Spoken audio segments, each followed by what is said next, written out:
The Hindu Kush Mountains cut the sky like broken teeth, 8,500 feet above sea level, where the air was thin enough that bullets flew faster, but men moved slower, where the cold at night could kill as efficiently as Taliban bullets.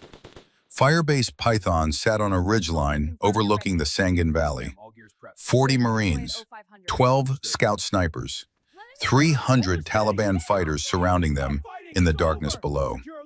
Lance Corporal Cade Mercer was 23 years old. This was her first deployment, her first real combat, her first time looking through a scope at something that would look back. Her spotter was Gunnery Sergeant Callum Mercer, her father, 47 years old, 28 years in the Corps, a legend who'd made impossible shots in Desert Storm, Somalia, and Iraq. A man who'd taught her to shoot before she could ride a bicycle. They lay side by side in the observation post, a sandbag position on the highest point of the firebase. The M110 SAS rifle rested on its bipod, scope covers off, magazine loaded, 20 rounds of Federal Gold Medal match, 175 grain Sierra Match King bullets. Callum's eye was pressed to the spotting scope, 60 power magnification, showing details that the rifle scope couldn't resolve at extreme distance. Target, 11 o'clock, ridgeline. Range, he thumbed the laser rangefinder. Numbers flickered on the small screen.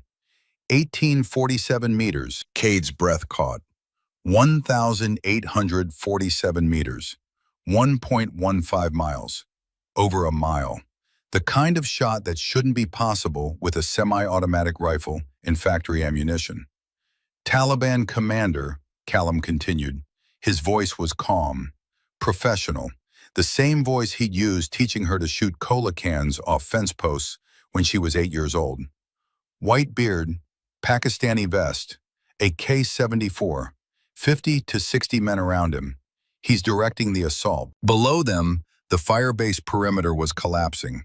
Taliban fighters had broken through the wire on the eastern side.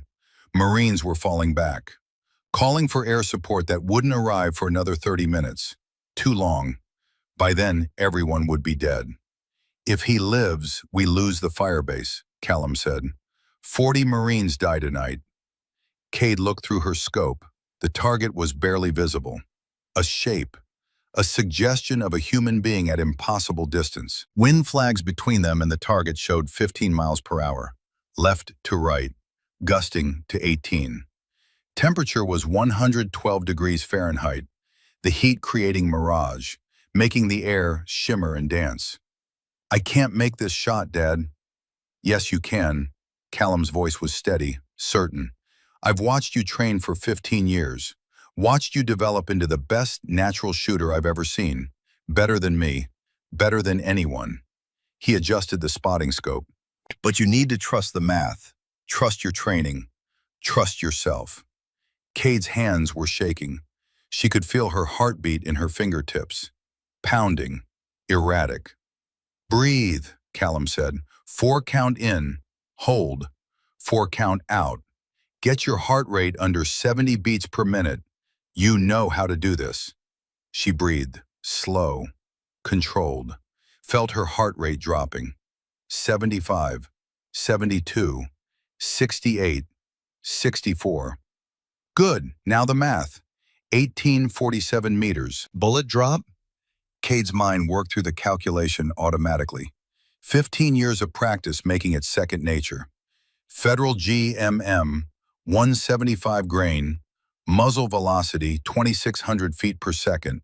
Time of flight, she calculated trajectory, gravity pulling the bullet down at 32 feet per second squared. 4.2 seconds. Drop is, she visualized the parabola, 520 inches, 43.3 feet. Elevation adjustment, 38 minutes of angle. Wind? This was harder. Wind varied with altitude, with terrain, with temperature gradients.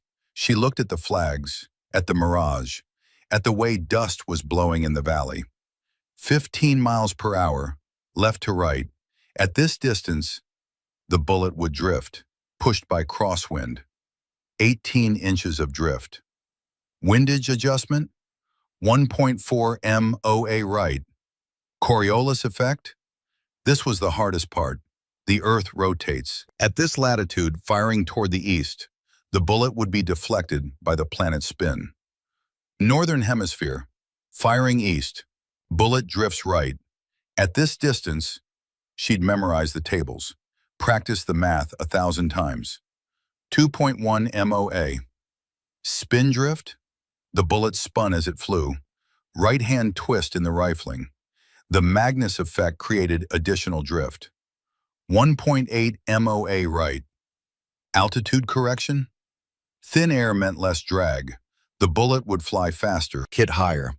8,500 feet. Density altitude approximately 10,000. Bullet will impact, she calculated, 0.6 MOA high. Temperature? 112 Fahrenheit. Hot. Air is even thinner. Another, she thought, 0.3 MOA high. Callum's voice was proud. Total adjustment? 37.1 MOA elevation. 5.3 MOA right windage. That's my girl. Now dial it in. Cade's fingers moved to the scope turrets. Each click was 1/4 MOA.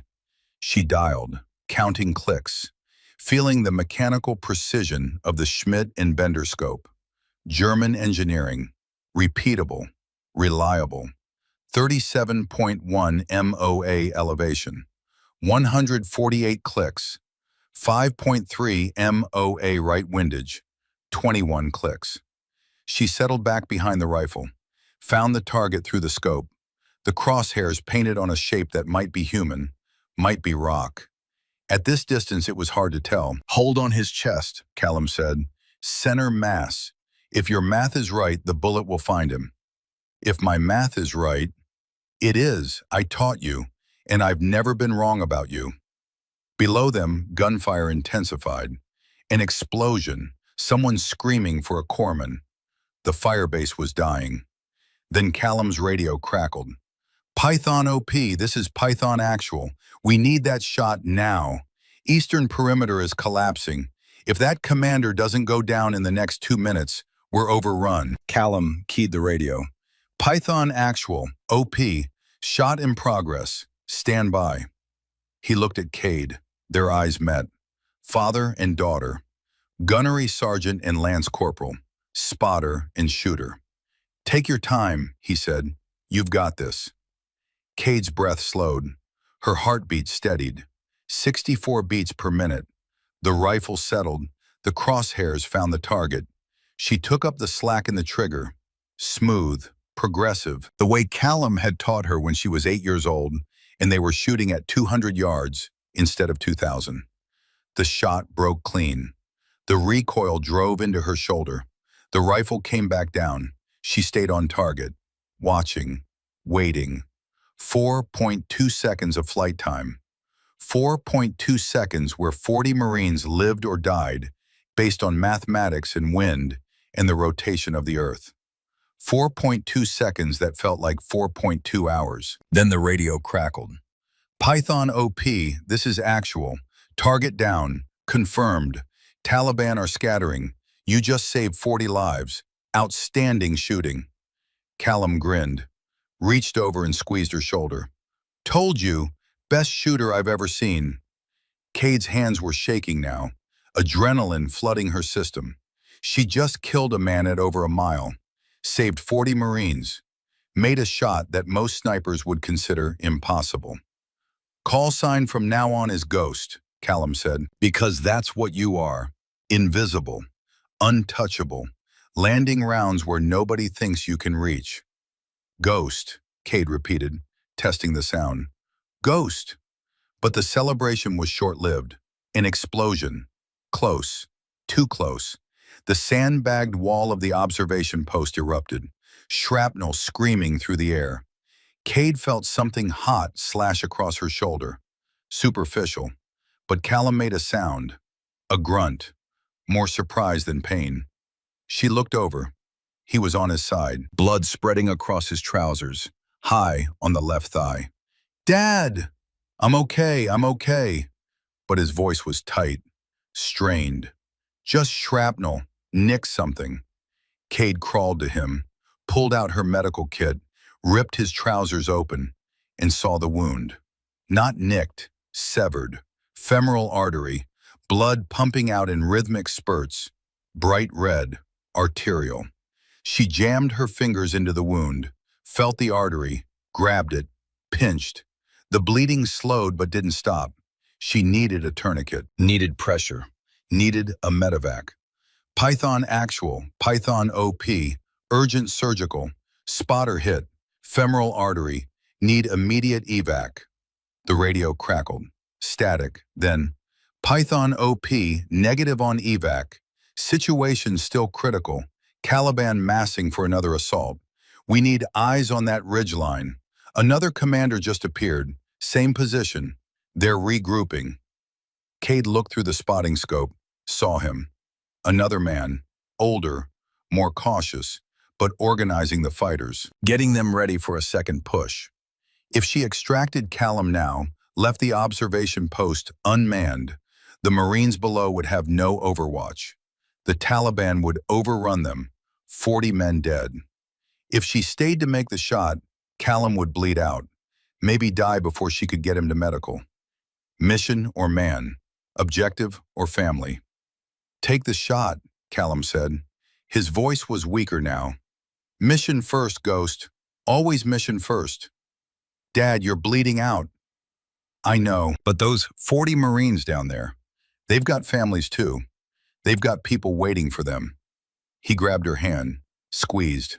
You make that shot. You save them. That's the mission. I can't let you die.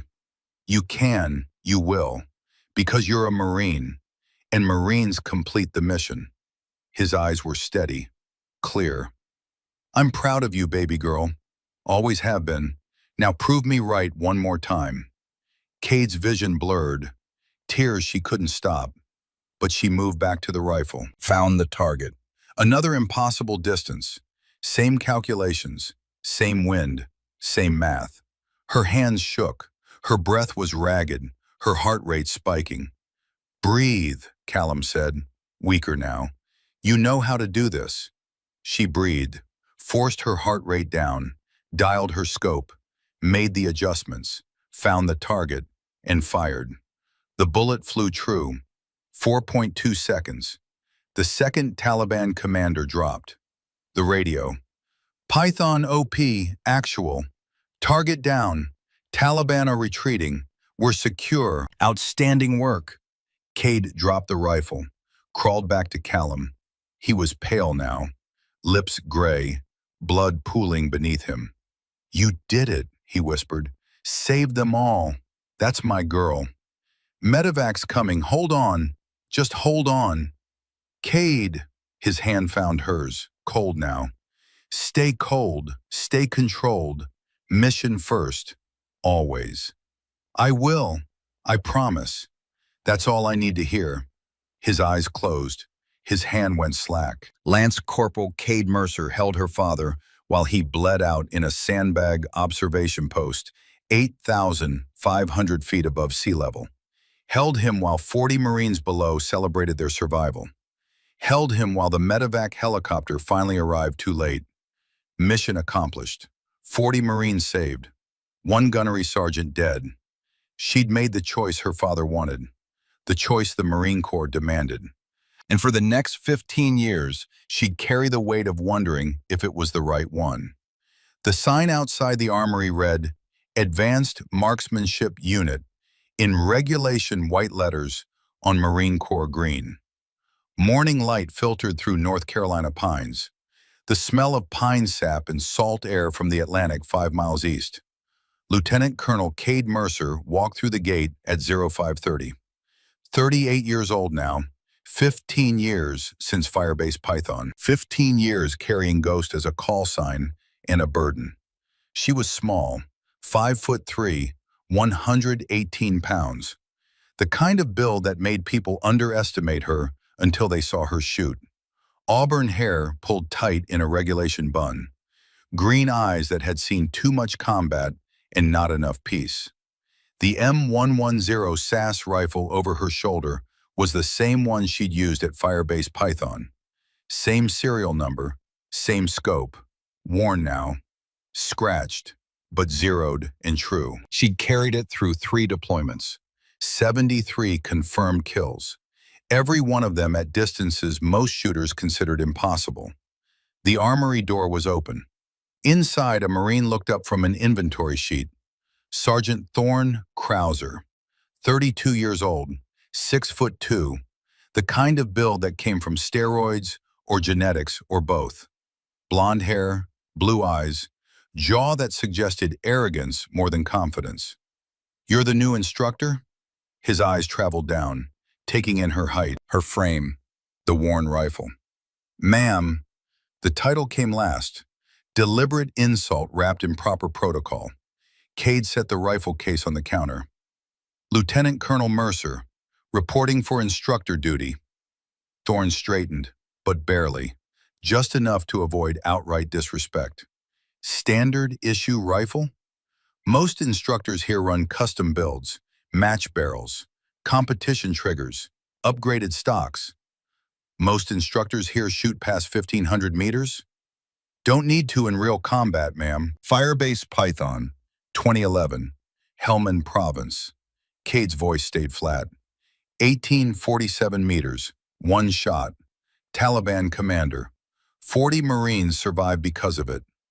The armory went quiet. 3 other Marines had drifted over during the exchange. Corporal Garrett Wolfe, 29, quieter than Thorne, watching everything with careful eyes. Sergeant Briggs Hammond, 33, thick neck, heavy shoulders. Corporal Rourke Madsen, 26, still young enough to think combat was glory instead of necessity. Garrett spoke first. "You're Ghost. Ghost died in Afghanistan." Cade picked up her rifle case. "I'm just Lieutenant Colonel Mercer now." She walked past them, through the armory, out the back. Behind her, she heard Thorne's voice. "Diversity hire. They dropped the standards to let her through." "She made an 1,800-meter shot," Garrett said. "Luck. Saving 40 Marines isn't luck. Bet she doesn't last 3 months." Cade kept walking. She'd heard it before, would hear it again. Words were just noise. Performance was proof. The 1,000-meter range stretched across rolling North Carolina terrain. Steel targets at fixed distances. Wind flags every 100 meters showing 8 miles per hour left to right. Temperature 72 degrees. Perfect conditions. Thorn Krauser stood at lane 1. His rifle was art. Custom Remington 700 action. Krieger match barrel hand-lapped to perfection. McMillan, a 5 stock with adjustable cheek piece in length of pull. Schmidt and Bender 5 to 25 scope. $4,500 in optics alone. The complete package worth $18,000. He was loading his magazine. Custom ammunition. Lapua brass. Berger bullets. Each round hand-loaded to exact specifications. Powder charges weighed to the kernel. Bullets seated to precise depths. Cade stood at lane 3. Standard M110. Factory barrel. Factory trigger. Factory stock. The scope was the same one she'd used at Firebase Python. Worn, but reliable. She loaded Federal Gold Medal match. Factory ammunition. $43 a box at the PX. Thorne noticed. Factory ammo? At 1,000 meters? It works. For mediocre shooters, maybe. He chambered around. Real precision requires custom loads, controlled variables, optimized performance. Real precision requires understanding ballistics. Cade chambered her own round. Equipment is secondary. Then prove it. 5 rounds. Best group wins. A crowd had gathered. Word had spread.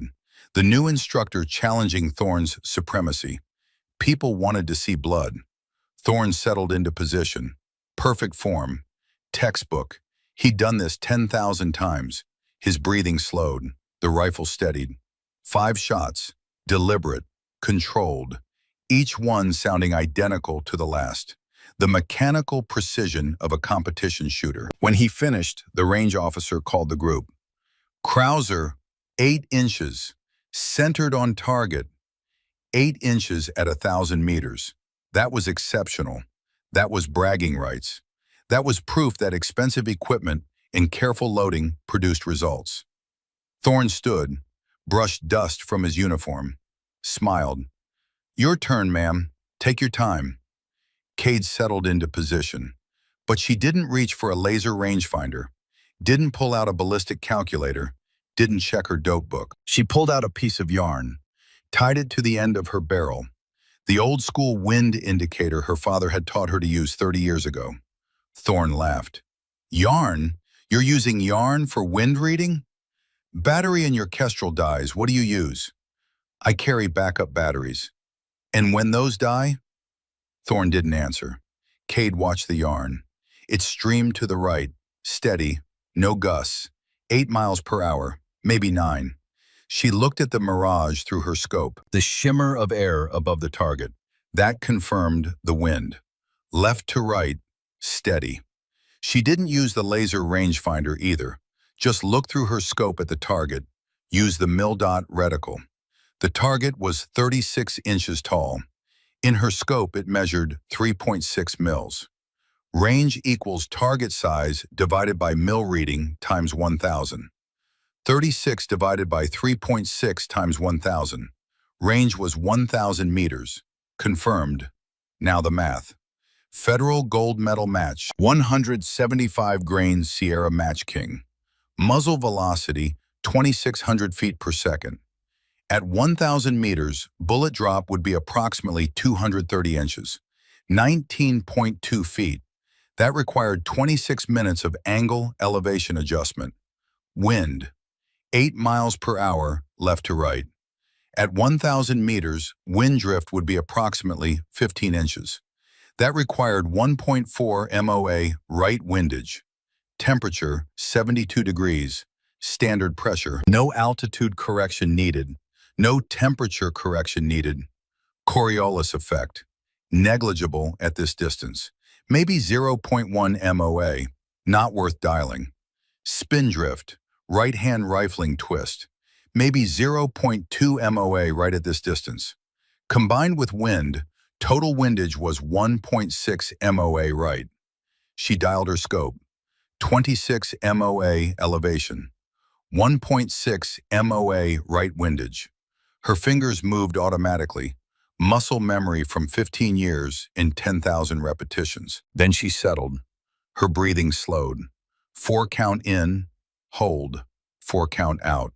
Her heart rate dropped. 68, 64, 60. The rifle steadied. The crosshairs found center mass.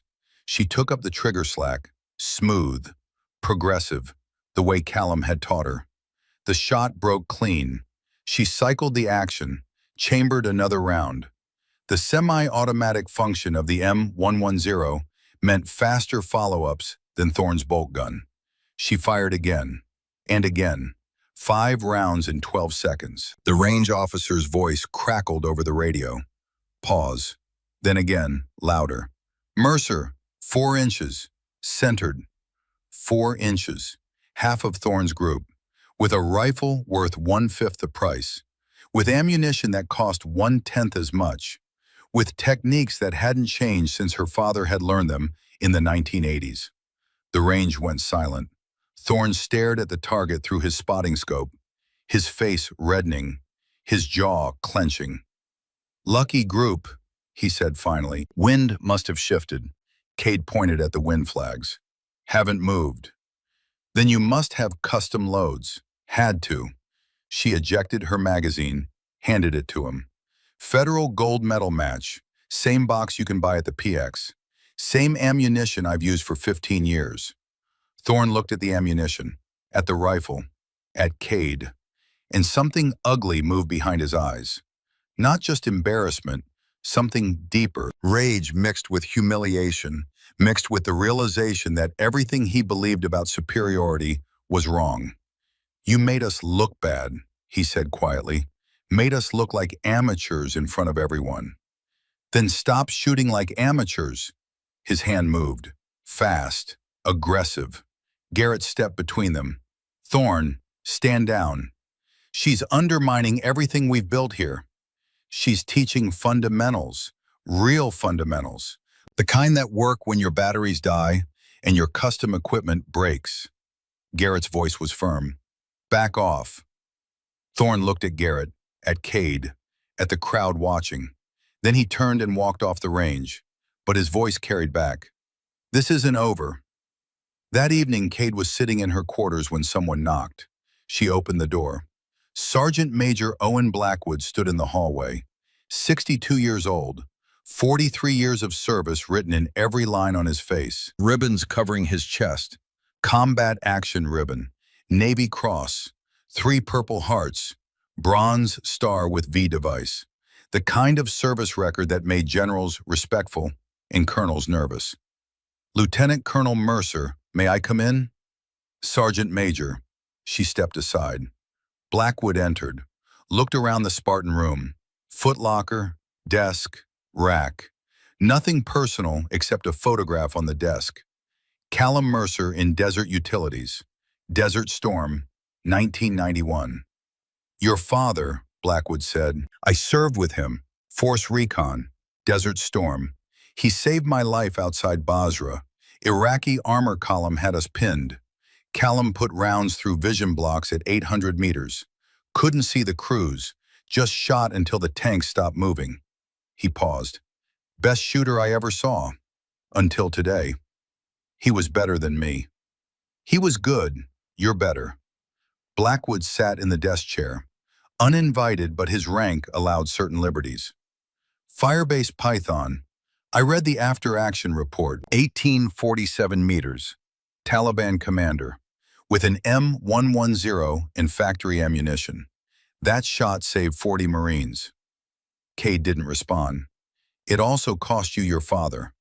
Her eyes snapped to his face. That's classified.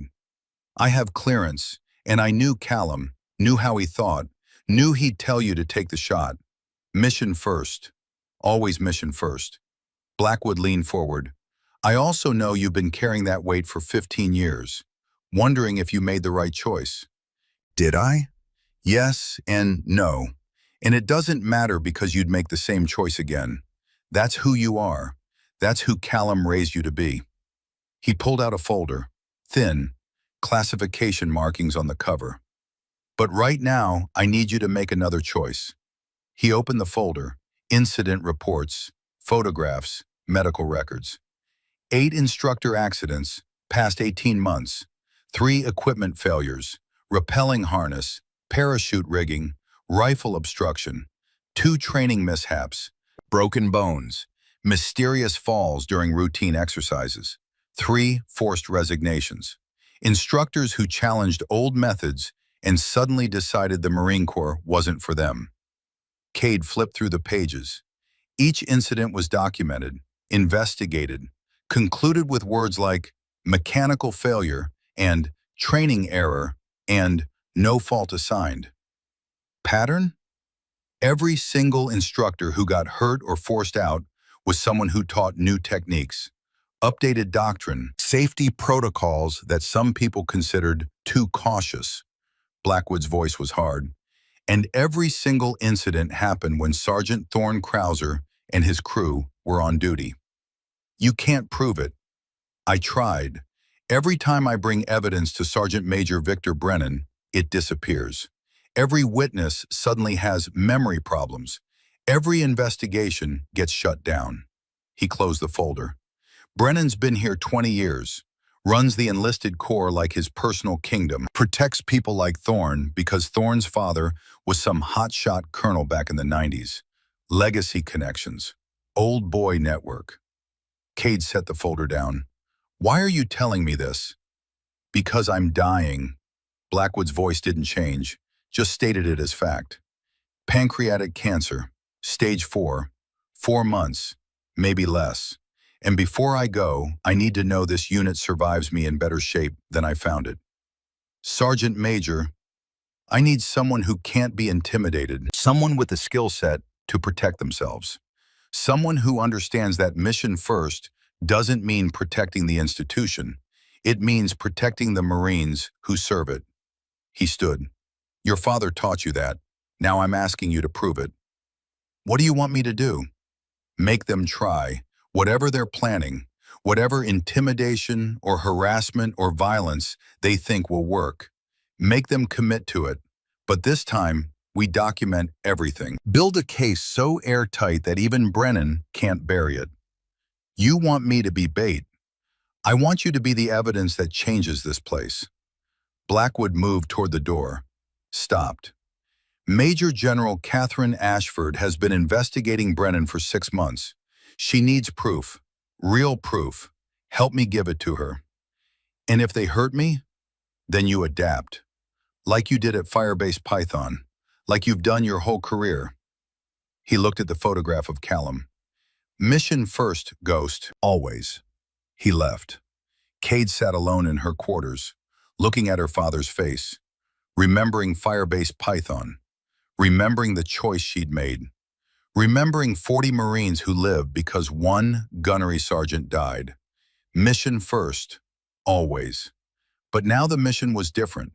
Not 40 Marines in a firebase, hundreds of Marines in a system that needed fixing. And if that meant putting herself at risk, well, that's what Marines did. 7 days later, Cade received orders. Inventory check. Supply Depot, Building 7. Required completion by 2200 hours. Alone. She read the orders twice. Legitimate letterhead. Proper signature, but wrong. Inventory wasn't due for another week, and nobody worked alone. Always 2 people minimum for accountability. This was it. The test. The setup. She tried calling Blackwood. Got voicemail. His aide said he'd taken emergency leave. Family emergency. Back Monday. She was alone. That evening at 20:15 hours, she walked to Supply Depot Building 7. The building sat at the edge of the base. Concrete block, high ceilings, steel shelving filled with equipment, ropes, carabiners, harnesses, the tools that kept Marines alive during high-risk training. The lights were on, but the building was empty, silent except for fluorescent ballast humming overhead. Cade started her inventory, counting serial numbers, verifying quantities, making notes on her clipboard, working methodically. But her awareness extended beyond the paperwork. She heard them before she saw them. Heavy footsteps, multiple sets, not trying to hide, confident, predatory. Working late, Lieutenant Colonel. Thorne's voice came from behind a shelving unit. He stepped into view, Briggs to his left, Rourke to his right, Garrett further back, face uncertain but present. 4 men, 1 woman, no witnesses, no cameras, no help. Cade set her clipboard on a crate, turned slowly, finishing the inventory, Sergeant, standard procedure. Funny how you always find problems with our work. Thorne took a step closer. Our methods, our equipment, our qualifications. Funny how you keep giving me material. You embarrassed us, made us look weak in front of the entire unit. Another step. You think beating me on a range means you're better than us? You think your diversity, higher status makes you one of us? Cade's hand moved to her belt, to the bench-made knife, 7 inches, drop point, the knife her father had carried in Desert Storm. I think hitting a 4-inch group at 1,000 meters means I understand fundamentals. Whether that makes me one of you isn't my concern. It should be, because we don't accept. He lunged. Cade pivoted left, muscle memory from 10,000 repetitions. Her hand caught his forearm, found the pressure point at his wrist. She used his momentum against him. Basic Krav Maga, throwing him sideways into the steel shelving. The impact rang like a bell. Equipment clattered to concrete. Briggs came next, arms wrapping around her from behind, pinning her shoulders. Cade drove her head backward, fast, sharp, reverse headbutt. The back of her skull caught his nose dead center. Cartilage crunched, blood sprayed. His grip loosened. She spun free. But Rourke was already moving.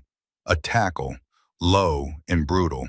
They went down together, her shoulder slamming against concrete, pain exploding white-hot down her arm. She twisted, trying to regain position, but Rourke's weight pinned her. Then Thorne recovered. He stood over her, blood running from where his temple had hit the shelf. His eyes had changed. The rage wasn't controlled anymore. It was burning. Hold her. Hands clamped on her arms, on her shoulders, pulling her flat against the floor. She fought, silent, efficient. Every technique she knew. But three grown men, all Marine qualified, all coordinated, all stronger. The math didn't work. Thorne looked down at her. You think speed makes you a Marine? You think breaking records makes you one of us?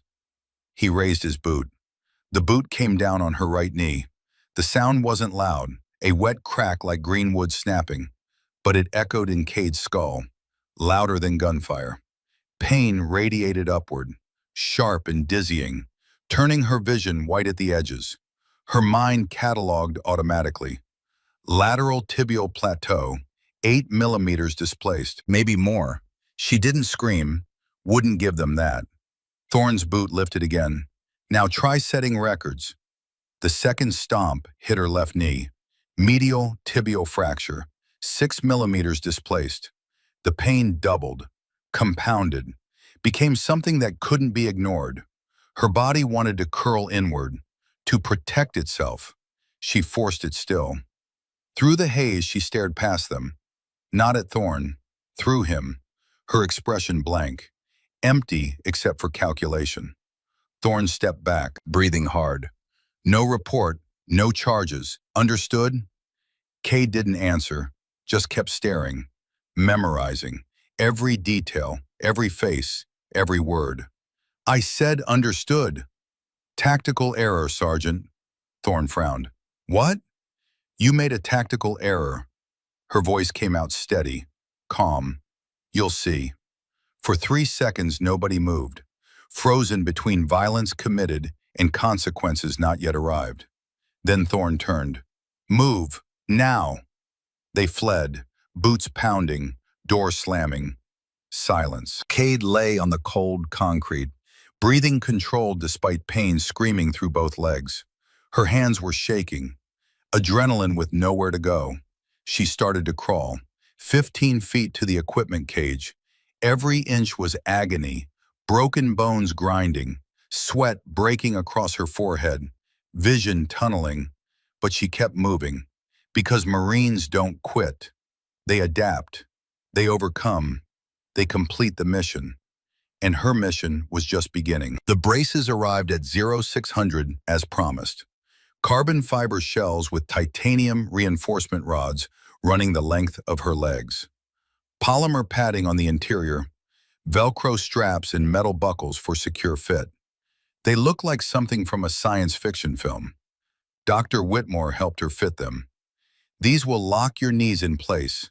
No flexion, no rotation. You'll walk stiff-legged. Stairs will be difficult. Running will be impossible. Kate adjusted the straps, testing the fit. What's the weight capacity? They're rated for standard body weight plus 50 pounds of gear. But Colonel, that's under normal circumstances. With your fractures, what's the tensile strength of the titanium rods? Whitmore blinked. Around 90,000 psi. Why are you asking? And the carbon fiber, the weave pattern, gives it roughly 30,000 psi compressive strength. Again, why? Cade stood. The braces held. Her legs screamed in protest, but the structure remained solid. She took a step, stiff, awkward, like learning to walk for the first time. Then another step, better. Her body was already adapting, finding the rhythm. Because I need to know what I'm working with. She took 3 more steps, each one more controlled than the last. Thank you, Doctor. Colonel, wait. But Cade was already leaving, slow, deliberate, each step a small victory over pain and physics. She went directly to her quarters, grabbed a duffel bag, filled it with essentials, change of clothes, protein bars, water bottles, her father's worn notebook, the bench-made knife he'd carried in Desert Storm. Then she headed for Reflex Bay 3. The training facility sat at the far edge of the base, away from the main compounds. Originally designed for close-quarters combat drills, mothballed 3 years ago when newer facilities opened. Now just empty space, concrete floors, padded walls, old equipment gathering dust. Perfect. Cade stood in the center of the bay, looking around with a tactician's eye. Heavy bags suspended from the ceiling, half deflated. Pull-up bar mounted on the far wall. Wrestling mats stacked in the corner. Wooden training dummy with arms positioned at various heights. She set down her duffel bag, pulled out her father's notebook, flipped to a page near the back. His handwriting, sharp and precise. When the body fails, the mind compensates. Physics doesn't care about strength. It cares about angles, leverage, timing. Master these and limitation becomes advantage. Cade read it 3 times, then closed the notebook and got to work. Day 1 was inventory. She cataloged every piece of equipment in the bay, measured distances between objects, calculated angles, mapped the acoustic properties of the space, timing how sound echoed off the walls. If she was going to fight in this environment, she needed to know it better than she knew herself. She tested the braces, tried pivoting on her locked knees, found that by rotating her hips, she could turn her entire body nearly 360 degrees in less than a second. The braces actually helped, providing a stable axis point, like a compass needle, fixed and precise. She practiced falling, dropped to the mats again and again, learning how to control the descent with upper body strength alone, how to roll without bending her knees, how to turn a fall into a weapon, using body weight and momentum to generate force. By midnight, she'd fallen 50 times. Her shoulders ached, her hands were raw, but she was learning. The phone buzzed, text message from Commander Sutherland. Donnelly's testimony attached, medical records, incident photos, contact info for 2 others at Pendleton. Both refused to come forward officially, but kept documentation. They'll send files if you need them. This pattern goes back further than we thought. Cade opened the attachments, read through Donnelly's statement. 20 months ago, same supply depot, same crew, broken collarbone, 3 cracked ribs, concussion.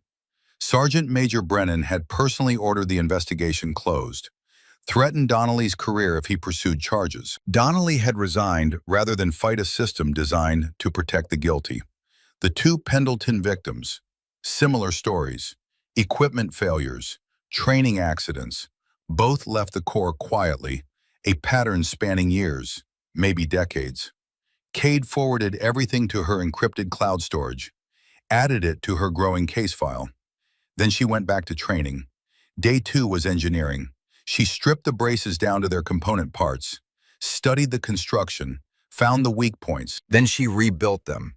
She salvaged titanium rods from an old halo harness in the storage room, reinforced the existing structure, added shock-absorbing polymer plates at the pivot points, borrowed material from knee pads used in parachute training, created a counterbalance webbing system using old rigger straps, distributing weight 60% to her hips, 40% to her shoulders. When she was done, the braces looked brutal, industrial, like something a cyborg would wear. She tested them with an 80-pound sandbag, dropped it from shoulder height directly onto her braced knee. The impact rang through the bay. The brace held, not even a crack. She calculated the stress vectors. The titanium could handle her body weight, plus force equivalent to a 200-pound man driving into her at full speed. Enough. It would have to be enough. Between work sessions, her mind drifted to Firebase Python, to her father bleeding out in the aid station, to the choice she'd made. Mission or man, objective or family. She'd chosen mission. The Taliban commander had died at 1,847 meters. 40 Marines had lived. Her father had died. For 15 years, she'd carried that weight, wondering if she'd made the right call, wondering if there was a right call in situations like that. Sergeant Major Blackwood had said her father was right, mission first, always. But her father was dead, and she was alive. And sometimes she woke up at 0300 with her hands shaking and his last words echoing in her skull. "You made the right call, Ghost. Mission first, always." She pushed the thoughts away, focused on the work. Day 3 was adaptation, combat system development. Cade stood before the heavy bag, threw her first strike. It was pathetic, weak, uncoordinated. Without leg drive, without the ability to shift weight through her lower body, she had no power. She tried again, same result. Again, nothing. She stepped back, breathing hard, sweat already forming. This wasn't going to work. She couldn't generate force the traditional way, so she needed a new way. Cade pulled out her phone, searched for fighting systems that didn't rely on leg strength, found Sistema, the Russian martial art, built on principles of relaxation and breathing, using opponents' momentum, minimal muscular tension. She watched videos for an hour, studied the movements, saw how practitioners let attacks come to them, then redirected force rather than blocking it, how they collapsed their own structure to create angles, how they breathed through everything, staying loose, staying fluid. Then she stood up and tried again. This time she didn't try to hit hard. She tried to move efficiently, rotated her hips, let her torso generate the force, kept her core tight and her shoulders loose. Used the bag's return swing to time her strikes, intercepting momentum rather than creating it. Better, not good, but better.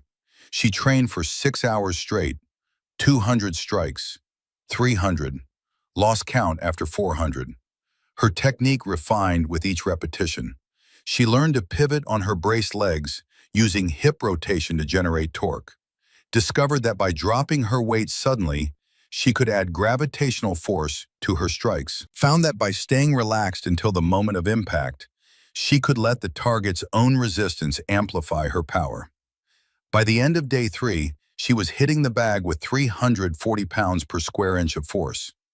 Not as hard as a full-powered strike from a standing position, but enough. Enough to break ribs, crack jaws, shut down nervous systems. The phone buzzed. Text from Garrett. "They're getting nervous, heard them talking. Day 7. They're planning something official-looking. Training drill. Witnesses, but controlled ones. Be careful."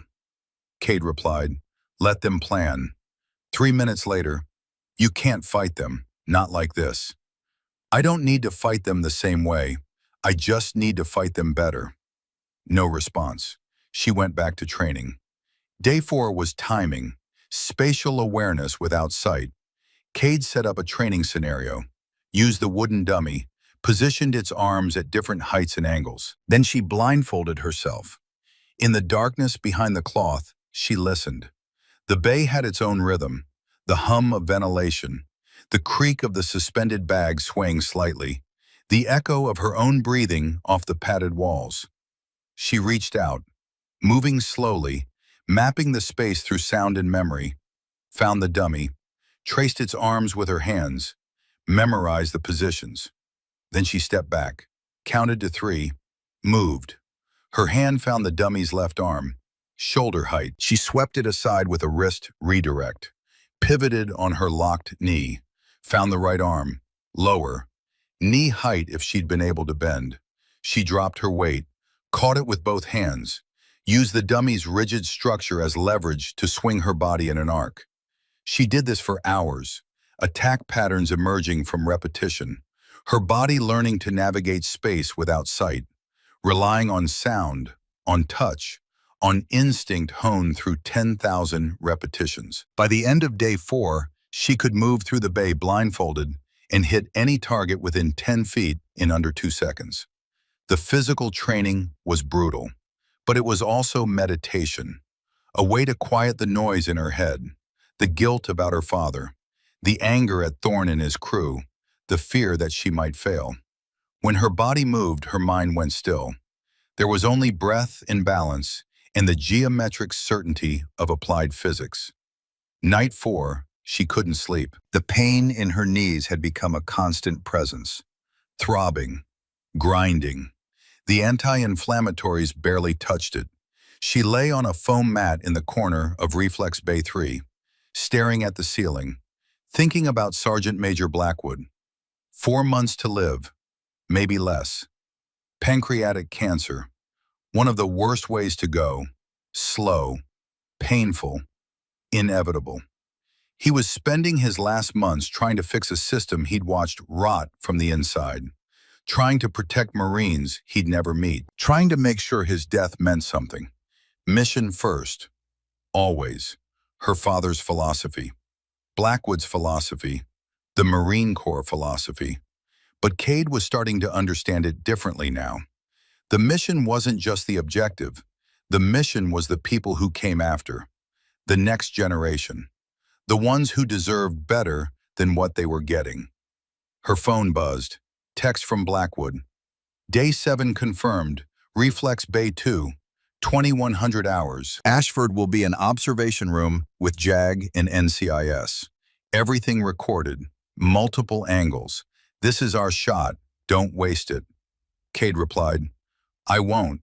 Then, how are you feeling, Sergeant Major? Long pause. 3 minutes.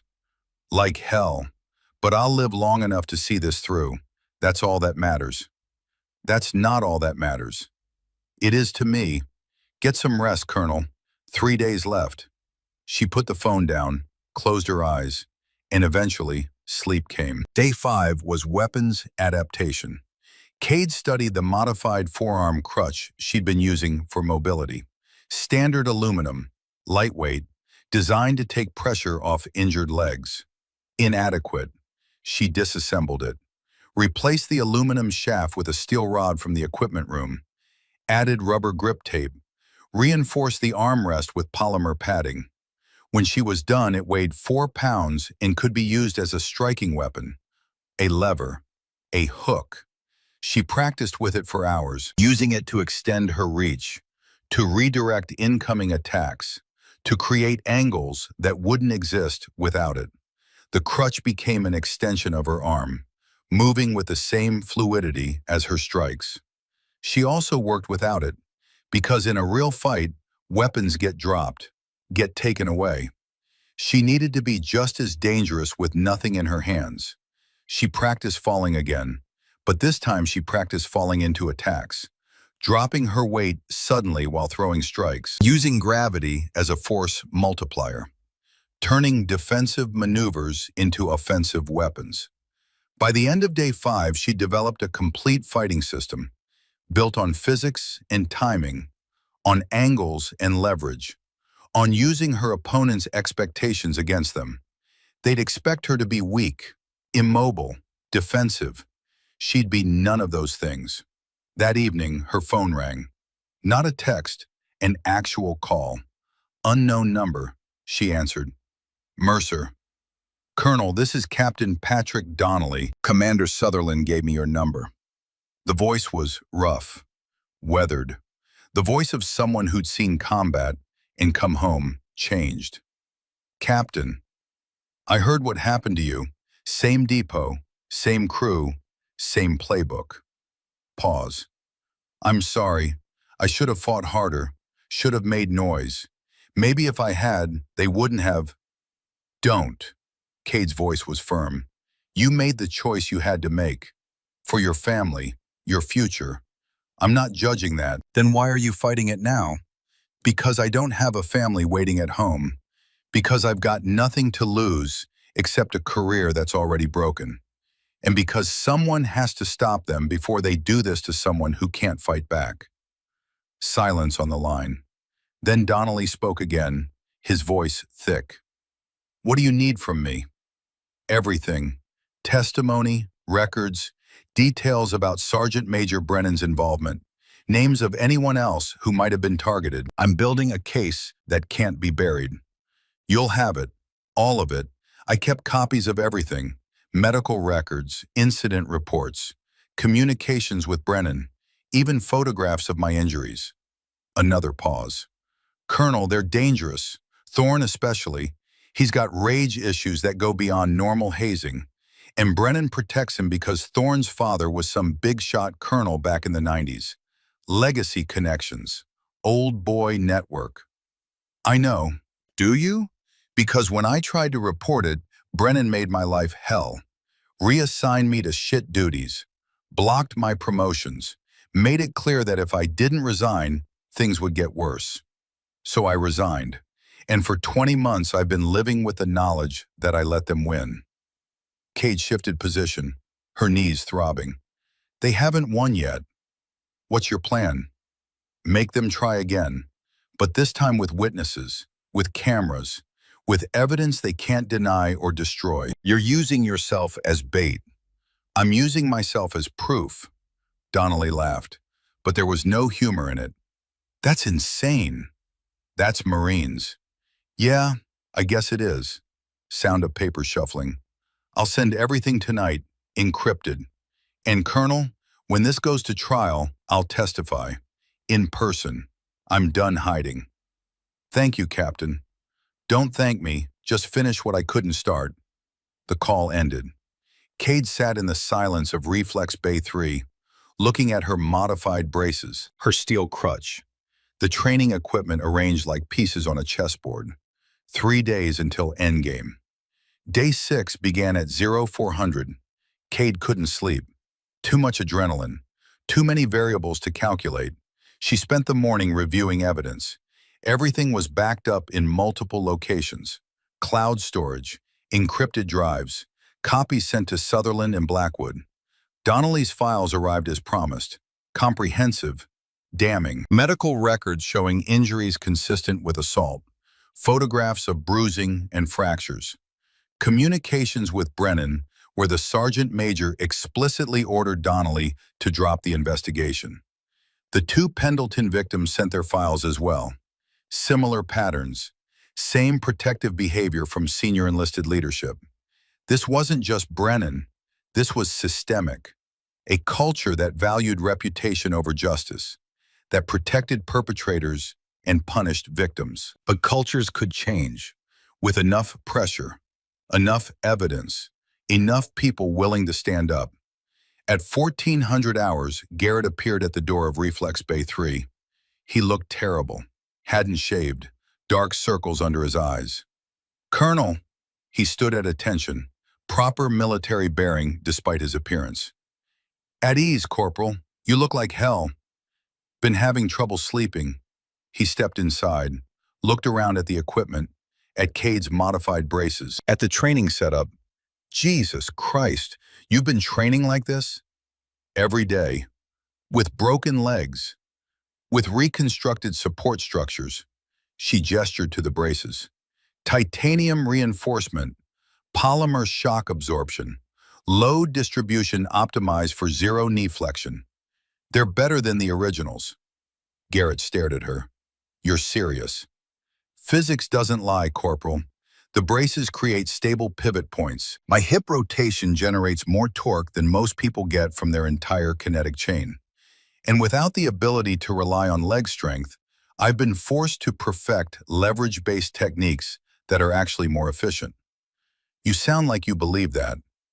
I've tested it. 600 repetitions on the heavy bag. Force measurements averaging 340 psi. That's enough to incapacitate. More than enough. Garrett walked to the heavy bag, examined the impact marks, the wear pattern. Why are you telling me this? Because tomorrow night, you're going to have a choice. Participate with Thorne and Briggs and Rourke, or stand aside. I already made my choice. I'm not participating. I know. The files you sent were helpful. Brennan's communications especially. Garrett's face went pale. How did you... The syntax, the formatting, the level of detail. Only someone with direct access to Brennan's systems could have pulled that information. Cade's voice was calm, not accusatory. You took a risk. Thank you. My sister, Natalie, she's going to Ranger School. She called me last week, so excited, talking about how she's going to prove that women can hack it. And all I could think about was what happens if she gets assigned to a unit like this, with men like Thorne. What made you participate in the first place? Garrett looked away. I don't know. Loyalty to the crew, I guess. Thorne was my team leader in Afghanistan, saved my life twice. When he said we had to send a message to instructors who were making us look bad, I went along. Didn't think it through. Didn't consider that we were becoming exactly what we swore to fight against. In Donnelly, I held the door, made sure no one interrupted, told myself I was just following orders, just being loyal. His voice cracked. But I knew it was wrong. Knew it then, know it now. I just didn't have the courage to stop it. Cade studied him. 29 years old. Good Marine. Good man. Just caught up in a toxic system that rewarded conformity over conscience. Tomorrow night you're going to testify. After it's over. When it's safe. Major General Ashford will need your statement. The communications files. Everything you've documented. My career will survive. You'll get a formal reprimand, transferred to a different unit, but you'll keep your rank. And you'll be able to look your sister in the eye, knowing you did the right thing. Garrett nodded slowly. What about you? After tomorrow? Surgery, recovery, then back to work. Someone has to implement the reforms. Make sure this doesn't happen again. You really think one case will change the entire system? One case won't, but one case plus testimony from multiple victims, plus documented evidence of systemic cover-up, plus pressure from a general officer who's been waiting for ammunition? Cade smiled. That might do it. Garrett stood there for another moment, then came to attention, saluted. Cade returned the salute. Dismissed, Corporal. Get some rest. Tomorrow's going to be a long day. He left. Cade went back to training. By evening, she'd run through the entire combat sequence 200 times. Every possible variation, every angle. She knew exactly how she'd handle Rourke, Briggs, Thorne. The only variable was Garrett, but she'd accounted for that. If he participated, she'd adapt. If he stood aside, even better. Her phone buzzed. Text from Blackwood. Ashford confirmed. Tomorrow, 2100 hours. She'll have JAG prosecutor, NCIS lead investigator, and 15 senior officers as witnesses. This is our shot. Cade replied, I'll be ready. Then she pulled out her father's notebook, read his words again. Mission first, always, no exceptions. But underneath in her own handwriting, she'd added something 6 months ago, after Firebase Python. After the guilt had settled into a permanent weight, the mission is protecting the people who come after. She closed the notebook, put it in her duffel bag, lay down on the foam mat. Sleep came easier tonight because she knew what was coming, had trained for it, had calculated every variable. Day 7 arrived with clear skies, low humidity, temperature forecast for 78 degrees, perfect conditions for what was coming. Cade spent the morning doing light work, stretching, mobility drills, keeping her body warm without exhausting it. She ate carefully. Protein, complex carbohydrates, hydration, fuel for what lay ahead. At 1800 hours, the message came through. Unofficial, unsigned, just a notification on the duty roster. Closed training drill, Reflex Bay 2, 2100 hours. Mandatory attendance, Mercer, K. Cade read it twice. The trap was set. Official looking enough to provide cover, unofficial enough to lack proper oversight. Thorne being obvious, arrogant. She checked the security protocols for Reflex Bay 2, found that the camera system had been temporarily disabled for maintenance that morning. No witnesses, no documentation. Perfect. She spent the afternoon positioning her own cameras, 3 of them, battery-powered, hidden in ventilation grates and behind equipment panels, streaming directly to her encrypted cloud storage, and to feeds that Blackwood and Ashford could access. Whatever happened tonight would be recorded from multiple angles. At 2000 hours, she suited up, modified braces, reinforced tactical trousers, weighted steel crutch. This wasn't training. This was war. She walked to Reflex Bay 2, slow, deliberate, each step echoing through the empty corridors. The base was quiet. Most Marines at evening chow or in their quarters. The bay doors were open, lights on, 4 men waiting inside. Thorne stood at the center, Briggs to his left, Rourke to his right, Garrett further back, face uncertain.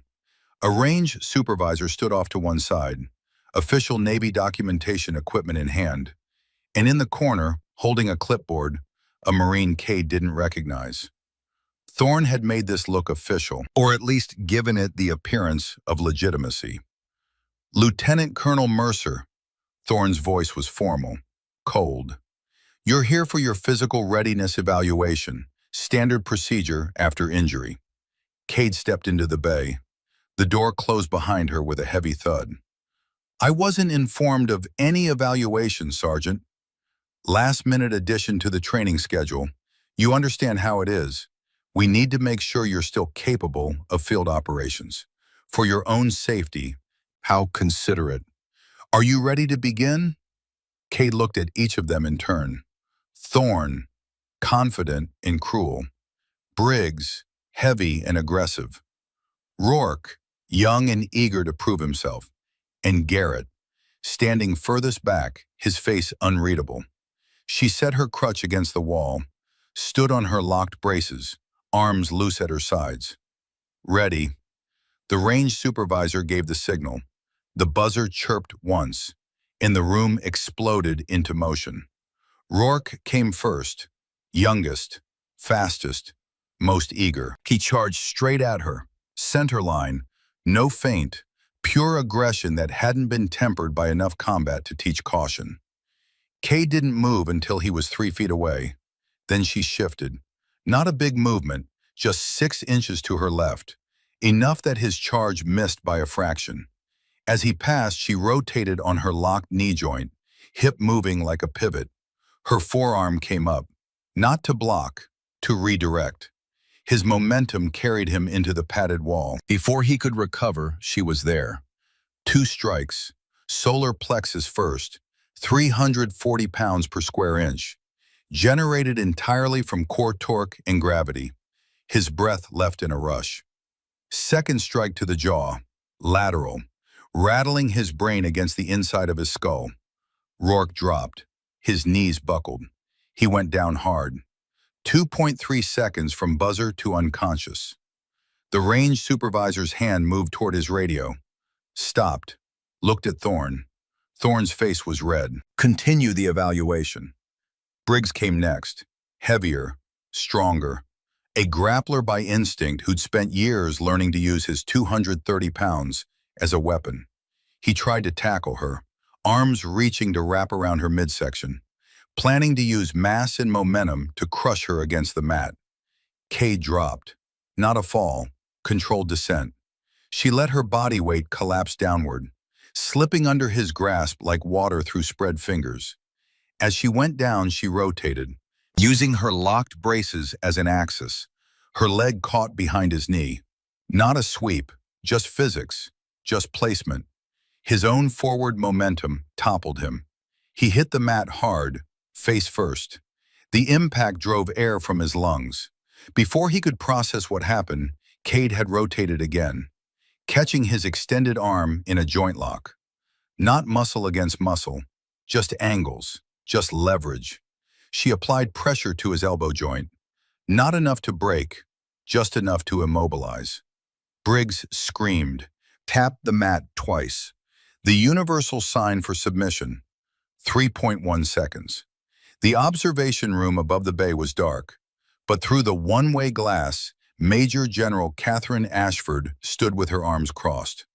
Behind her, 15 senior officers watched in silence. JAG prosecutor, NCIS lead investigator, Commander Sutherland. Others whose faces Cade didn't know, but whose presence meant this was official. Sergeant Major Blackwood gripped the railing, his knuckles white, face drawn with pain he was trying to hide. On the monitors, 3 camera angles showed everything. Thorne and Garrett moved together, the classic pincer, one front, one behind. The move they'd used successfully before. Split her focus, trap her between them. But Garrett hesitated. His step was slower, his commitment incomplete. Thorne noticed. His eyes flicked to Garrett, confusion, betrayal, then back to Cade. He charged alone, full commitment, everything behind it, a haymaker punch aimed at her face. The kind of strike that breaks orbital bones, shatters cheekbones, ends fights. Cade caught his fist, both hands. Aikido wrist trap. She rotated his arm, spiraling it, turning his forward momentum into a corkscrew. His body followed his hand. His balance broke. But Thorne was stronger than the others, more experienced. He'd been in real combat, had learned to fight through pain and surprise. He absorbed the throw, twisted, bagged her throat with his free hand, slammed her into the padded wall. The impact drove air from her lungs. Her ribs, already cracked from the first attack, screamed. Something shifted, grated. The pain was white-hot, radiating through her chest cavity. But pain was just information. Cade collapsed her weight suddenly, not fighting his grip, using it. Thorne's hand loosened as he tried to catch her. She rotated. The steel edge of her brace swept across, low, fast, precise. The edge caught his planted knee, right on the patella, where tendon met bone, where the mechanical advantage was greatest. Thorne's scream was primal, animal. His leg buckled. He went down, hard. Cade followed him. A controlled strike to his temple, palm heel, enough force to stun, not enough to cause permanent damage. She wasn't trying to kill, just incapacitate. Thorne collapsed, eyes rolling back, conscious but not functional. 4 bodies on the mat. 9.7 seconds total elapsed time. Garrett stood alone, 3 feet away. His hands were loose at his sides. Not fighting stance, not aggressive posture, just standing there, watching. Their eyes met. "It's over, Sergeant," Garrett said. His voice was loud enough to carry, loud enough for the microphones to pick up clearly. "This is done." Thorne, from the floor, his voice slurred. "You fucking traitor." "No." Garrett's voice was steady. "I'm finally doing the right thing." The observation room door opened. The sound echoed through the bay. All eyes turned. Major General Catherine Ashford stepped through. 62 years old, silver stars on her shoulders catching the fluorescent light. Behind her came Sergeant Major Blackwood, then the JAG prosecutor, the NCIS investigator, 15 other senior officers filing in like a jury. Ashford's voice carried absolute authority, the kind that made junior officers stand straighter and senior officers pay attention. "We've been investigating Sergeant Major Victor Brennan for 6 months. You just gave us everything we needed, Lieutenant Colonel Mercer." Cade straightened, still breathing controlled. Blood at the corner of her mouth where Thorne's grip had split her lip. She wiped it away. "Ma'am." "Medical," Ashford said to one of the officers behind her. "Get these 4 checked, and get Colonel Mercer to the hospital. Those ribs need imaging." "After, ma'am," Cade said. "I'd like to hear what happens to Sergeant Major Brennan." Ashford's expression didn't change, but something shifted in her eyes. Respect, maybe, or recognition of someone who understood how power worked. "Sergeant Major Brennan attempted to leave the base 30 minutes ago. Gate security stopped him. NCIS has him in custody now." She pulled out a tablet, showed Cade the screen. Footage of Brennan at the main gate, trying to talk his way past security, getting more agitated, finally being restrained and cuffed. His laptop was seized. IT forensics recovered files he'd tried to delete. Communications going back 15 years. Instructions on how to handle problem instructors. Specific orders to intimidate and harass. 9 documented assaults, 12 cover-ups. Ashford's jaw tightened. He built a system to protect people like Sergeant Krauser, and that system ends tonight. Cade nodded once. The adrenaline was fading now, the pain in her ribs intensifying, her knees throbbing despite the braces. But she stayed upright, stayed focused. "Corporal Wolf," Ashford turned to Garrett. You're confined to quarters pending investigation. You'll be called to testify. Yes, ma'am. Garrett came to attention. I have additional evidence, communications files, documentation of Sergeant Major Brennan's involvement, everything I could access. Commander Sutherland will collect that tonight. You made the right choice, Corporal. Eventually. Yes, ma'am. Medics arrived, started checking the 4 men on the floor. Rourke was conscious now but groggy. Briggs was holding his elbow. Thorne was conscious but disoriented. All 3 were loaded onto gurneys. The range supervisor and the Marine with the clipboard were escorted out by NCIS. They'd been complicit, knowing participants in a setup. Ashford watched them go, then turned back to Cade. You need medical attention. I will, but first I need to know the timeline. When does this go to review? 48 hours. Joint Evaluation Board. You'll present evidence. Corporal Wolf will testify. Captain Donnelly has agreed to testify remotely. We'll have the communications files, medical records, video from 3 angles. Ashford gestured to the cameras Cade had hidden. Comprehensive, irrefutable. What about the other victims, the 2 at Pendleton? They've agreed to send documentation, not testify in person, but their records will be entered as evidence. Pattern of behavior going back years. Cade's knees were shaking now, the adrenaline crash hitting hard. Sentence recommendations? Krauser, Hammond, and Madsen will be dishonorably discharged. Criminal charges likely. Brennan will face court-martial. 20 years federal prison if convicted. Loss of all benefits. 28 years of service voided. Ashford's voice was cold, final. We're making an example. Anyone watching will understand that this behavior ends here. Good. As for you, Lieutenant Colonel Mercer, your investigation was unauthorized. Your methods unorthodox. Your decision to use yourself as bait was reckless and violated medical orders. Cade met her eyes, said nothing. It was also necessary. Without your documentation, this pattern would have continued. Other operators would have been hurt, maybe killed. Ashford paused. You're hereby commended for exceptional conduct under adverse circumstances. And I'm recommending you for a new position. Commandant, Advanced Marksmanship School. You'll report directly to me. Your job is to implement new standards, safety protocols, anonymous reporting systems, everything needed to prevent this from happening again. Ma'am, I'm a field operator, not an administrator. You're an operator who understands that the most important battles aren't always fought downrange. Sometimes they're fought in policy decisions, in training programs, in the culture we build. Ashford's expression softened slightly. This is how you honor your father, by making sure no one else dies because we prioritized reputation over safety.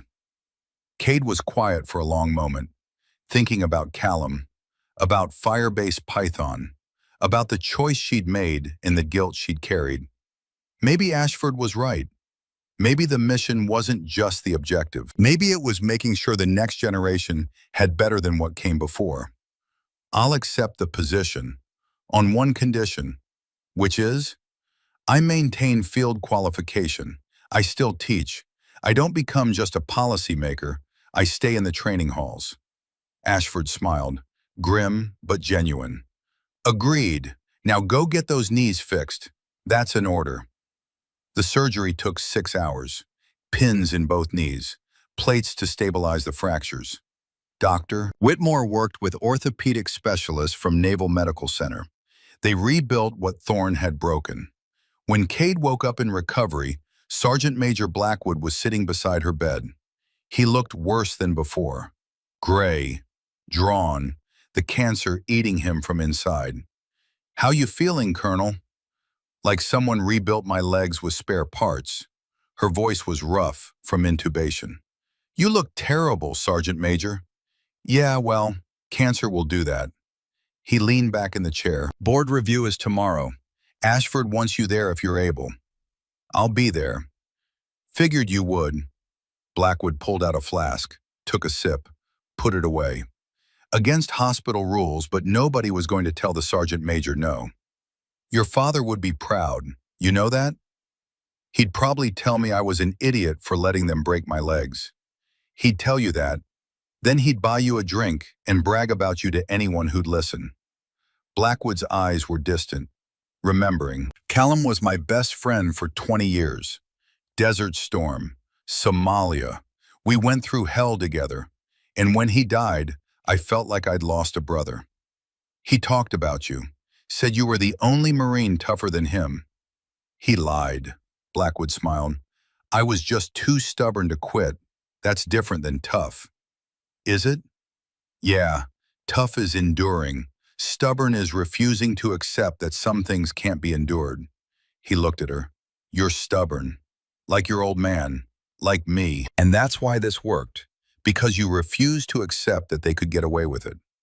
Cade shifted in the bed. Her knees were immobilized, elevated, wrapped in compression bandages. The pain was manageable now, medication helping, but she knew it would get worse during recovery. How much time do you have, Sergeant Major? 3 months, maybe 4. Depends on how the body decides to shut down. I'm sorry. Don't be. I've had a good run. 43 years, 3 wars. Made it home when a lot of good Marines didn't. He stood, slowly, like movement hurt. What I'm not sorry about is this. What we did, what you did, because that's a legacy that matters. Mission first. Mission first. Blackwood moved toward the door. Stopped. Get some rest, Colonel. Tomorrow you finish this. The joint evaluation chamber was built for judgment. Steel and glass. Long table at the front for the review board. Witness stand to the side. Gallery seating for observers. Recording equipment capturing everything. Kate arrived at 0845, 15 minutes early. She wore her service dress blues. Decorations earned over 15 years displayed on her chest. Her knees were braced, medical grade, not the combat braces she'd built. She used a cane now, doctor's orders. The chamber filled slowly.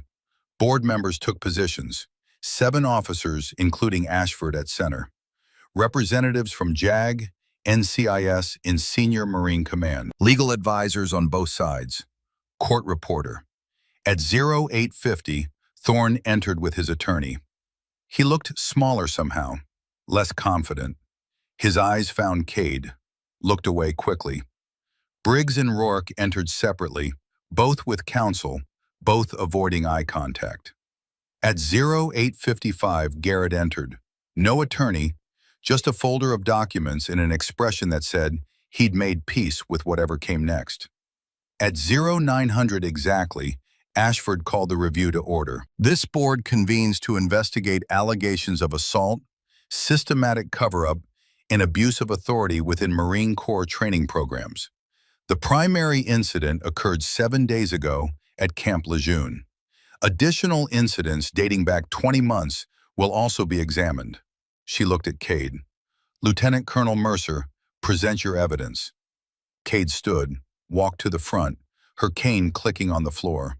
She set her tablet on the display table, connected it to the main screens. Ma'am, members of the board, what I'm about to present is a documented pattern of violence, intimidation, and institutional cover-up that has compromised operational integrity and endangered personnel for over 15 years. For the next 30 minutes, she walked them through everything, the timeline, the evidence, the pattern.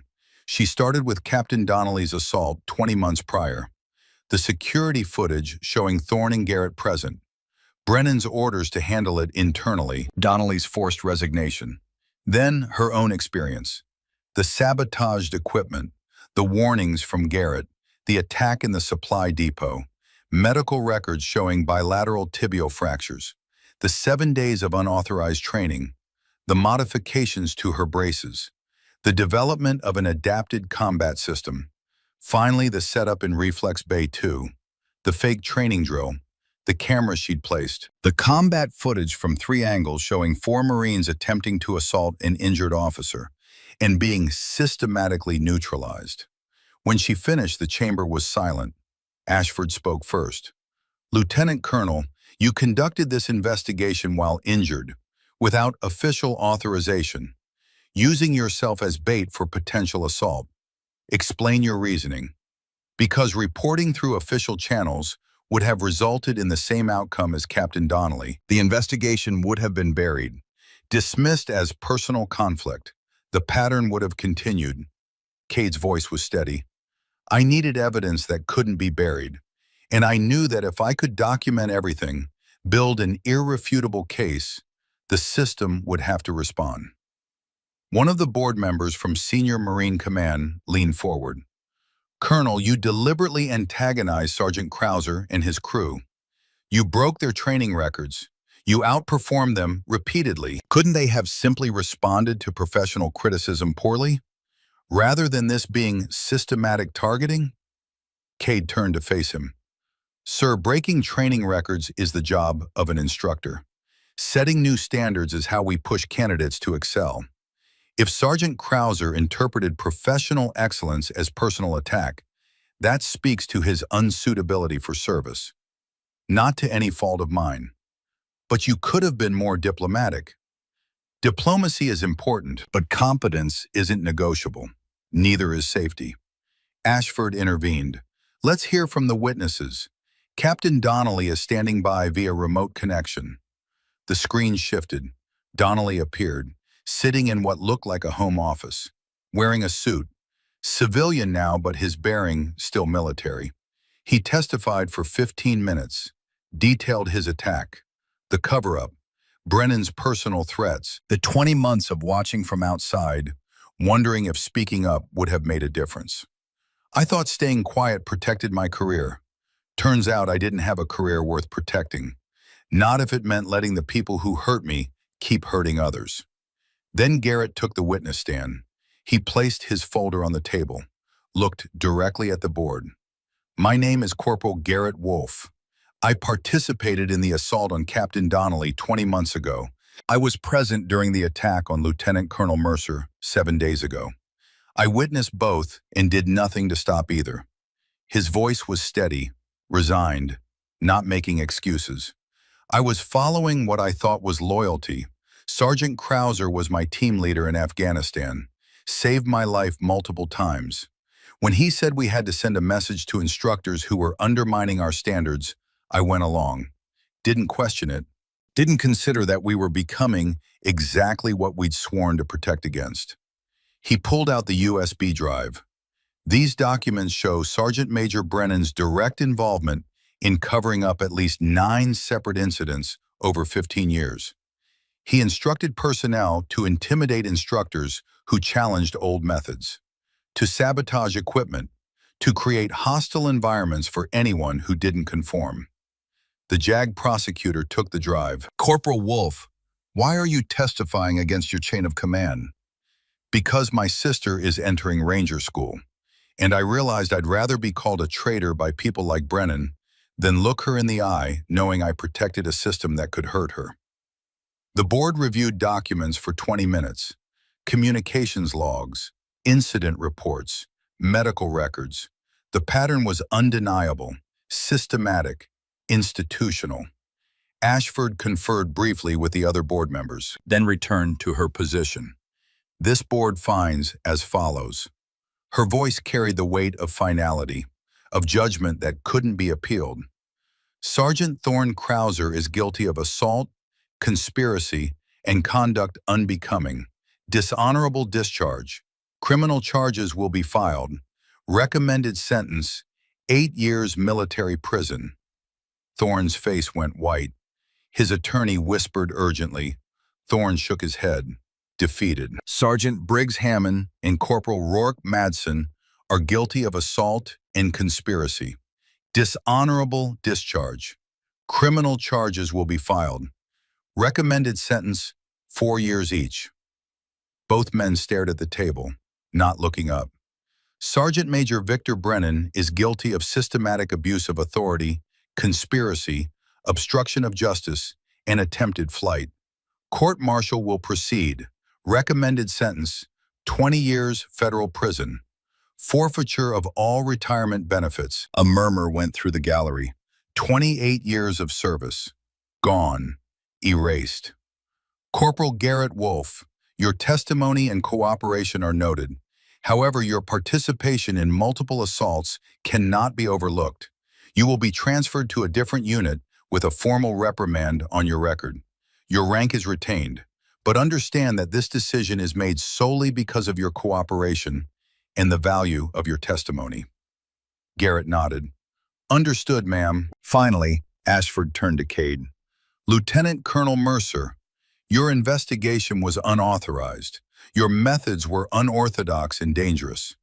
Your decision to use yourself as bait violated medical orders and put you at significant risk.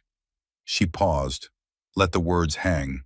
It was also necessary and effective. Without your actions, this pattern would have continued. Other Marines would have been hurt. The culture of silence and intimidation would have persisted. Ashford stood. The room stood with her. You are hereby commended for exceptional conduct under adverse circumstances. Furthermore, I'm appointing you Commandant of the Advanced Marksmanship School, effective immediately upon completion of medical recovery. You will report directly to me. Your mission is to implement comprehensive reforms across all Marine Corps marksmanship programs, anonymous reporting systems, independent oversight, culture change initiatives, everything necessary to ensure this never happens again. Cade stood as straight as her braced knees allowed. Yes, ma'am. The reforms you implement will be known as the Mercer Standards, named after your father, Gunnery Sergeant Callum Mercer, a Marine who understood that mission accomplishment requires protecting the people who accomplish the mission. Cade's throat tightened. She nodded once, didn't trust her voice. This board is adjourned. Recovery was 8 months. Physical therapy 5 days a week. Relearning to walk without braces. Rebuilding strength and flexibility. It was harder than any training Cade had ever endured, but she endured. 3 months after the board review, Sergeant Major Brennan was sentenced to 20 years in federal prison. Thorne got 8 years. Briggs and Rourke got 4 each, all dishonorably discharged. 6 months after the board review, the Mercer Standards were implemented across all Marine Corps Scout Sniper programs. Mandatory independent investigation of injuries. Anonymous reporting with civilian oversight. Quarterly culture assessments. Zero tolerance for retaliation. 3 instructors from other bases came forward with their own stories. NCIS opened investigations. 2 more senior enlisted personnel were court-martialed. Captain Donnelly was offered reinstatement. He declined, but accepted a position as a civilian consultant on operator safety programs. Garrett Wolf was transferred to instructor duty at Fort Benning, teaching new methods, building better culture. His sister Natalie completed Ranger School with honors, and at 0600 on a Tuesday morning in early fall, 18 months after the attack, Cade returned to the training fields, not at Camp Lejeune, at Quantico, where the Marine Corps Scout Sniper School trained the next generation. She wore utilities, no decorations, no rank insignia visible. Just a Marine teaching Marines. 12 students stood at attention, the first fully integrated Scout Sniper class. Women and men together, all qualified, all capable. Cade walked to the front of the formation.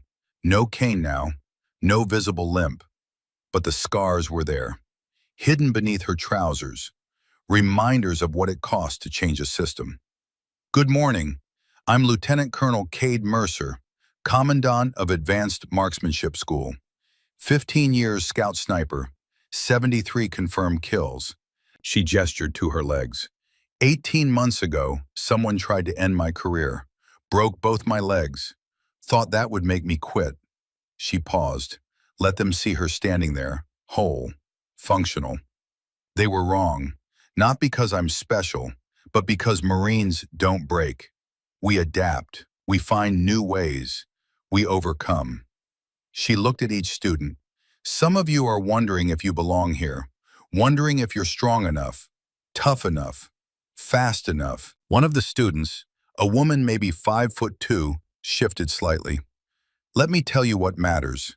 Physics, mathematics, fundamentals, wind reading, breathing, trigger control. The things that don't care how tall you are or how much you can bench press. Cade's voice was firm. Excellence doesn't need to announce itself. It just needs to exist. She turned toward the range. Today we start with ballistics fundamentals, not to see who's naturally talented, to see who's willing to master the basics. Questions? Private Sloan Beckett raised her hand, 22 years old, smallest in the class. Ma'am, some of us have been told we're too small, that we'll never have the strength for long-range shooting. How do we prove them wrong? Cade looked at her, saw herself 15 years ago, young, uncertain, carrying the weight of other people's doubts. You don't prove them wrong with words, you prove them wrong with groups, with win calls, with first-round hits at distances they think are impossible. She walked closer.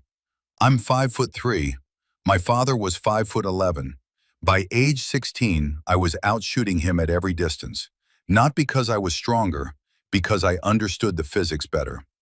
She pulled out a piece of yarn, tied it to a fence post. Old-school wind indicator. Technology fails, batteries die, electronics malfunction. But fundamentals don't change. Physics doesn't care about your gender or your size. It cares about whether you understand the math. The class spent the next 6 hours on the range, Cade teaching the way her father had taught her. No shortcuts, no easy answers, just the brutal honesty of ballistics and the geometric certainty of applied physics. By afternoon, Private Beckett was hitting 8-inch groups at 1,000 meters. Not perfect, but promising. Cade stood beside her. Good. Now do it in 15-mile-per-hour wind. Ma'am, that's... I did it at 18 miles per hour. With broken legs. You can do it with working ones. Beckett's face set. Determined. She adjusted her scope. Calculated. Fired. 7-inch group. Better than before. Outstanding, Private. That's what fundamentals look like. That evening, Cade walked the perimeter of the base, alone, the sun setting over Virginia hills, thinking about everything that had brought her here. Her father dying in Afghanistan, the choice she'd made. Mission first. Always mission first. Thorn breaking her legs. The 7 days that followed, the adaptation, the fight, the board review, the reforms, the slow, grinding work of changing a culture that had been broken for decades. Her phone buzzed. Text from Natalie Wolf. Ma'am, I graduated Ranger School today. Top of my class. My brother says I have you to thank. For making it possible. For changing the system. Thank you. Cade replied, Your brother did that. He made the hard choice. Be proud of him. I am. And I'm proud to serve in a corps that's finally getting this right. Cade put the phone away, kept walking. In the distance, she could see the memorial range, dedicated 6 months ago, named after Gunnery Sergeant Callum Mercer, a place where Marines learned to shoot the way he'd taught, with discipline, with fundamentals, with understanding that accuracy came from knowledge, not strength. And beside it, a smaller memorial for Sergeant Major Owen Blackwood, who died 4 months after the board review, who'd spent his last months making sure the system survived him in better shape than he'd found it. 2 men who'd taught her that mission first didn't mean mission only. It meant understanding that the mission was people, protecting them, teaching them, making sure they had better than what came before. Cade stood at the memorial, placed her father's old yarn wind indicator at the base, the one he'd used in Desert Storm, the one she'd carried through 3 deployments. Mission accomplished, Dad. The standards you taught me, the fundamentals, they're the foundation now, not just for me, for everyone who comes after. She touched the plaque, cold metal, warm evening light. And I learned something you never taught me, that the most important mission isn't always downrange. Sometimes it's right here, making sure the next generation has what they need to succeed. The wind picked up. The yarn streamed to the east. Steady, reliable. Cade turned back toward the base, toward the barracks where 12 students were studying ballistics tables and wind formulas, preparing for tomorrow's training, building the foundation that would carry them through careers she'd never see but had helped make possible. Marines don't break, they adapt, they overcome, they teach the next generation to do the same. And as she walked into the falling darkness, Lieutenant Colonel Cade Mercer carried that knowledge like a weapon. Sharp, precise, ready to deploy whenever the mission required. Because the mission never ended. It just changed form. From pulling triggers to writing policy. From making shots to making sure others could make shots. From being ghost to teaching a generation of ghosts. Mission first, always. But now she understood what the mission really was. The end.